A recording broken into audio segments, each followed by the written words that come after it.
I'm not forcing you to tell me how your day is. If you don't want to tell me how your day is, you don't have to. No, I had a rough day today because we were cleaning up the cat room a little bit. We threw out the cat. No, he's still here. You threw out the cat? No. What? No, the cat's right here. The cat's right here. Oh. We had to throw out Shadow's cat city, like those multi-tier level things that they can jump on and scratch. Oh, he has yeah. He has arthritis now, so he never uses it. So when he looks at it, like I swear to God, he literally will walk in the room and like I've seen him look at it and he'll just go, no. Too much effort. he gets mad. Like I used to climb on that when I was younger. He can't climb on it anymore. So we went ahead. It's like when you look at the thing of dishes. Yeah. I know how you hate dishes. I do. I am the dish master. Well, it's interesting. Even if my wife cooks, she's like, okay, well, I cook, so you gotta do the dishes. It's interesting when I cook. Well, I still gotta do the dishes. Back to Shadow. How old is that damn cat? Because that thing's like Stephen King Pet Cemetery old. He's basically Church. Yeah. He looks like Church resurrected. He does. So I'm going to say 3. 100? No, is he like Hocus Pocus? Like you squish him and he comes back? There's a picture of Shadow out there that just gets older every year. And he stays the same age. He stays Dorian Gray. Okay. Yeah, the Dorian cat, right? No, when I got him, so I'm the 5th owner of this cat, oddly enough. But I knew him when he was a kid. It was back when I was in college. I went to my friend John's house, Mr. Manuke, for those that did or saw Leslie's video on the One Piece pronunciation game. But I went over to his house. I went to go pet this cat, and like he scampered up my arm and got on my shoulder. And we went and made gyoza because we were really into Japanese culture. We were Japanese minors in school. I think he was a major. He was double major. He was a quadruple major. John was crazy smart. and this cat, and we're getting ready to cook gyoza, right? So I'm like, well, what's going to happen to this cat? What's he going to do when he wants to get down? And John's like, he won't. So this had to be like 2002, 2003-ish, roughly, I want to say. And what happened? Yeah. So we don't know. But what happened was when John graduated, he was 2 years younger than me, and he graduated at the age of like 18 from college. Like he got paid to go to college. Crazy smart guy, right? But he's going to Japan, and he's moving, and he's like, "Hey, can you take my cat? Like, can you take Shadow? I'm the owner. Like, I don't want to put him on a plane." So I was like, "Oh, well, how old is this cat?" And he's like, "Oh, he's 3." And I'm like, "Oh, okay, that's interesting." So he actually didn't end up leaving to Japan for like another year or 2. And I went to Dayton, Ohio to pick him up. And he's like, well, I'm like, how old is this cat at the time? 3. And he's like, oh, he's 3. And I'm like, what? Oh, okay, you kind of told me that like 2 years ago, but that's cool. Like, whatever. So I take this cat, and about a year later, he got sick. And like he was vomiting, he wasn't eating anything for like 2 or 3 days straight. And it was when I went to go pet his head, because he's just like a Velcro cat. He lives on your lap. And when I touched his head, it would like fall down out of weakness because he hadn't eaten in 2 days and had constantly been throwing up. So I took him to the vet. Whoa. Yeah. And the vet's like, well, how old is this cat? And I'm like, I'm like, the joke is 3? that he's 3. Yeah. I was like, the joke is that he's 3, but I've known him for at least like 5-6 years now. She's like, oh, that's funny. I'm like, what? She's like, well, based on his teeth structure, he looks like he's about 3, actually. I was like, oh, well, crap. I'm like, this is the cat that doesn't age. Obviously, he's fine. It was just like this insurmountable, powerful hairball. Like the cat throws up like once a week. It's actually pretty frustrating. He's just a hairball cat. That's how he rolls. Like if you ever watched the beginning of Secret Life of Pets 2 with that cat that just like, gets this huge hairball, my son thinks it's like the funniest thing in the world because he sees our cat in that movie. That's Shadow. So we've always joked that there's a picture out there that's just getting older. But today his arthritis is so bad. He can't even like clean himself anymore. Like today we let him outside. This might've been some of the last times that he's going outside. You know what I mean? Like he's acting a little weird. So, yeah, we'll see what happens here. We love the cat, but, we're probably at the end of his days, if you will. The great beyond, to quote Thrawn, greater good is approaching. Sorry to hear that, my friend. I know how tough that can be. Well, interestingly enough, I do have a book planned called I Am a Cat, which is written from the point of view of a cat. And it's supposed to be a comedy from Natsume Soseki, who we've just read for the first time on this channel with Sanshiro. So let's move into our TBR here, if you will. Sorry, you were going to say something. I cut you off. Oh, I said it'll suck that your cat, will possibly pass soon, but I know that you'll be getting a new one because your son has already moved on from it. Nope. Because I think he's a sociopath. Nope. So what he's laughing at, as I told Crypto earlier today, I was like, my son tells me, he goes, when Shadow goes away, I want a new cat. I was like, you ain't getting no cat because you don't even play with the cat that you have today. And he's just like, he literally looks at Shadow and he just goes, no. Mason is so funny. Man, that kid cracks me up. Yeah. I feel him. So I had a really cool transition to Natsume Soseki. So let's pretend we're doing I'm sorry. that one. Go ahead. Do it. So last month we had the short story Sanshiro from the Penguin Book of Japanese Short Stories. The nerve when collections put in novel chapters instead of short stories drives me nuts. But it works because here we are reading the entire novel of Sanshiro this month. If you're down for reading it, please join us. We're about halfway through, but it is, I don't know, it's fantastic to me so far. I absolutely love it, but we'll see where it goes from here. So we're going to continue into... Funny. It is hysterical. Like literally hysterical. When there's poop jokes and when you're on a train and you throw your, chapter 1, hey, you throw your food out the window and it comes back and hits the girl in the face that you were attracted to. I have a funny story when we talk about that. I have a really funny story. I'm going to make fun of my sister. She's going to be really mad that I told the channel this. This story is hysterical. Natsume Soseki. We're going to keep our eye on him, but I've got I Am a Cat kind of lined up for when the time's appropriate for grieving purposes. So that's understandable. That's one of our novels. We're going to finish that. And we've also started with our read-along here of East of Eden. By Johnny Beck, if you are down for checking this novel out, we just started. Please join the literary discourse where ourselves, along with Leslie from The Nerdy Narrative, are checking out this novel. Now, this will be your finishing the collection of Johnny Steinbeck, right? Like, you'll be done? You've read all of his stuff now?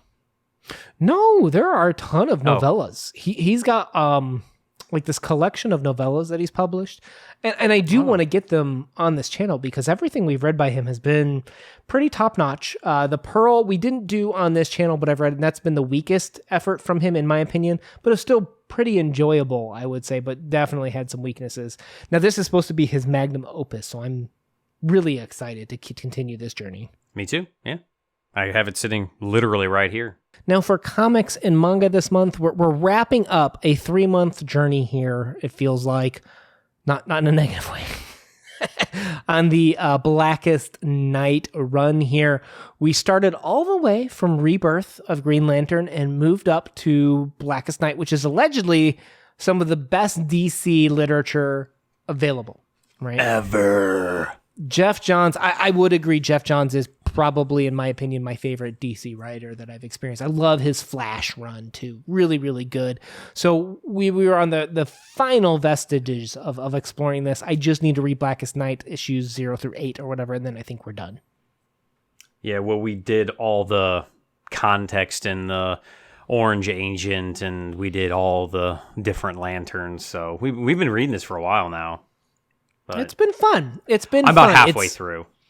It definitely feels there's like a flavor of DC and Marvel when you read it, in terms of hitting some of the the old favorite villains. There's that large continuity battle that you have to kind of overcome when you're reading some of these things. So it's been very fun. I think this is definitely action packed and very if you're looking for that pew pew, this is it, right?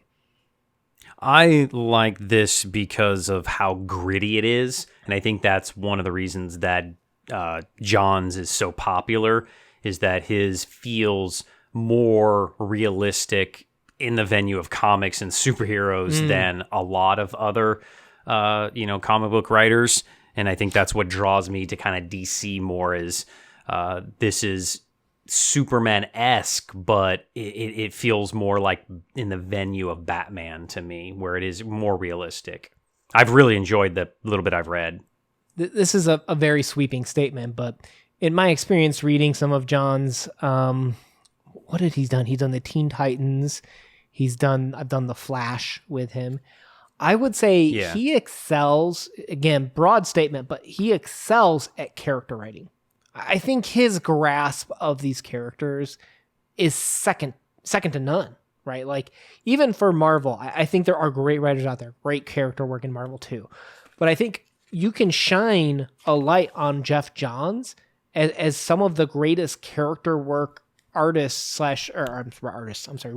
out there when it comes to the huge monoliths of Marvel and DC continuity. Yeah, I think the thing about Johns is that he's not only a great comic book writer, he's just a great writer. And I think that a lot of times the art and the name recognition, because if the art is super beautiful and you have a very popular superhero like Spider-Man, you can get away with some weaker writing, right? And he is just a fantastic writer all around, regardless, because he's so good. Right. And we're not putting in my opinion. Right, we're not putting down Spider-Man writers, but we're elevating Johns as a great character writer, right? All right, let's move into short stories. First up, I'm going to grab my Ernest Papa Hemingway book here real quick. We're going to be doing, we've already recorded it, but we're doing A Day's Wait, which is actually English as a second language story. We didn't know that. It was recommended to us to check out. I had never read it before, and apparently it's kind of like an ESL story, or at least it excels in ESL, I guess, in terms of how you can approach the story. How long will they have to wait to see our video? That's one of our floaters that we have just in case we were to fall behind. Life hits us and such. Now, coming up, we're going to come up with some Japanese stories, right? So first we have the Penguin Book of Japanese Stories. And up after that, we have the Oxford Book of Japanese Short Stories. Now, we're going to start off with Penguin. And if you followed our Instagram, you see that we just bought this recently. There's kind of a delay before we get some stories out, but we're going to be pushing out a ton of work from both Penguin and this book, the Oxford Book of Japanese Short Stories, over the next few months, more in August as we get into Women in Translation Month. But we're going to definitely take advantage of that with these stories. But we're going to do 2 Haruki Murakami stories this month, who is a new to us author. Okay, very famous, but for us, it's kind of new. So we're going to explore the 1963/1982 Girl from Ipanema by Haruki Murakami. And then we're also going to do from this collection, The Elephant Vanishes by him as well. Okay. I have absolutely no clue about either of those. Well, I don't know if this is a selling point or negative, but he is actually, while he is Japanese, he doesn't have the traditional Japanese writing style when it comes to his literature. If you remember when we did the page 112, I'll put a link, with Tipsy Tolstoy, the guy that was talking about, that guy's head is bald, but that's a type A, B, C, type A. Oh, yeah, I remember. That's Haruki Murakami in terms of writing as well. That was from a novel from him. We're going to do 2 short stories. Oh, he's funny. Hey, okay, I'm excited now. Stay tuned. We're going to be doing a novel with our friend Jack, the Rambling Raconteur, coming up in future months. Awesome. Good stuff. All right, hit me with another. You better be sitting down for this one. You sit down all the time. What can I say? But I'm always sitting down. Unless you tell me to go grab something from the bookshelf. You might need a pillow for this one, because this one's going to knock you over. Sweet. I have a pillow. Ness by Toni Morrison. Oh, you can't go wrong with Morrison. So good. Oh. We will complete 100% all 2 of her short stories. We will have read. Oh, that's kind of heartbreaking. Oh, that's disappointing. It is. She's such an amazing writer, and here we are rounding out her short stories. But hey, I may know the scheduling guy. I can potentially get some Morrison novels on this channel if that's what you're looking for. Or we could do a first ever revisit video and be like, hey, remember that video we made? We hated it, so let's remake a video, or we loved that. Who knows? Just You never know. spitballing, Well, throwing it out there. If we would do that, I would do that for. Actually, I am most. Whoa, let me guess. Okay. You would do it for. Let me guess the author first. James Joyce. I have two in mind. Is James Joyce one of them? Nope. Oh, okay. Then go ahead. I'm wrong. Well, I mean, there's always things to improve. Like, we make mistakes, like anyone else out there. Like, it's weird when people think, and we have a very conversational way that we do these. If people think there's going to be no mistake. I thought you were going to say Arabi, but... No, I'm not embarrassed by RB at all. We did a formalist approach to that, and I'm okay with that. Okay, what are you going to say then? The two that I'd love to do is Harrison Bergeron, not because I'm embarrassed of... I'm not embarrassed of our points. The way we structured... So we were young, and having not touched literature conversations and approach for a very long time, I rambled for a half an hour. I'm not proud of the way that we structured that talk and the way we convoluted some ideas. I've seen some comments where I'm like, well, I mean, that's not what we intended, but okay, and that's not what I meant. I'm most embarrassed of that, as Maybe well redo as it. I'm also a little embarrassed of our gunslinger video. Not because of the analysis, but because of the way we presented it was too, the author must have thought this, right? Like, yeah. Like we were presenting it, I think, a little bit too strongly from the, what do they call that? The biological fallacy. Like, I think it was a little bit too much of that. What if we did a 2-year anniversary and redid those 2 videos? I think we need to redo something for the Dark Tower kickoff because it's not appropriate, that first video that we have. Once we finish the Dark Tower, I think we need to have a circular loop into how to kick off the Gunslinger. It is. Are you kidding? Did you just say that? It is so inappropriate, I think. No, it's so appropriate. It's so inappropriate, I think, to start on our Gunslinger video with no context, right? Just jumping into this. So I think we need to kind of like create this intro and maybe redo that video. I've never deleted videos because I know it's bad for like Google Analytics and stuff, but I think we kind of just casually drop those videos and maybe redo them. We could do remastered. It worked for George Lucas. We didn't have the technology at the time when we did the Gunslinger. Hey, technically we didn't, because I didn't have a camera or a mic or a setup or anything. It's true. but that's not what I'm embarrassed of. Una shot first. But that's not why I'm embarrassed, though, technically. It is really how we presented it. And the fact that I was just resurfacing 20 years of dormant dust on my analytical skills. So I would present that much differently now. Yeah, we are much better. All right, well, it's good. I'm glad we're talking this out and throwing these ideas out here. Let us know in the comments below if you would like us to revisit either of those 2 videos. So our last 2 stories that we have for this month, we have A Hunger Artist by Franz Kafka. I don't think you're supposed to trill that. I don't think you're supposed to trill it like I just did that. I just did it because I was having some fun. Hungry. Like the wolf. All right. And then last up, we have, oh, baby. How do you say that word? The chrysanthemums? Is that how you spell that?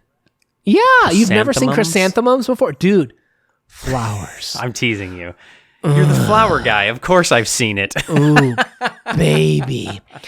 Have I told you, like, have you noticed how many, like, floral/tree arbor references there are in Suncheetle? Yeah, you point them out often. I swear you were a botanist in a previous life. You must have been. Dude, when they reference like the Zelkova trees, or when they reference When you get excited about plants, it just makes me giggle. I'm sorry. When they reference the Nandinas. I think I'm going to send you flowers for your birthday from here on out. No more gift cards. Dude, no more anything thoughtful. You're getting flowers. Like, you've seen those before, haven't you? I don't know. Am I talking to a brick wall? Am I the only one that really respects the Zelkova and Nandina references in these novels? You're talking to a weed. I'm a weed. I'm just telling last you. dandelion of the season.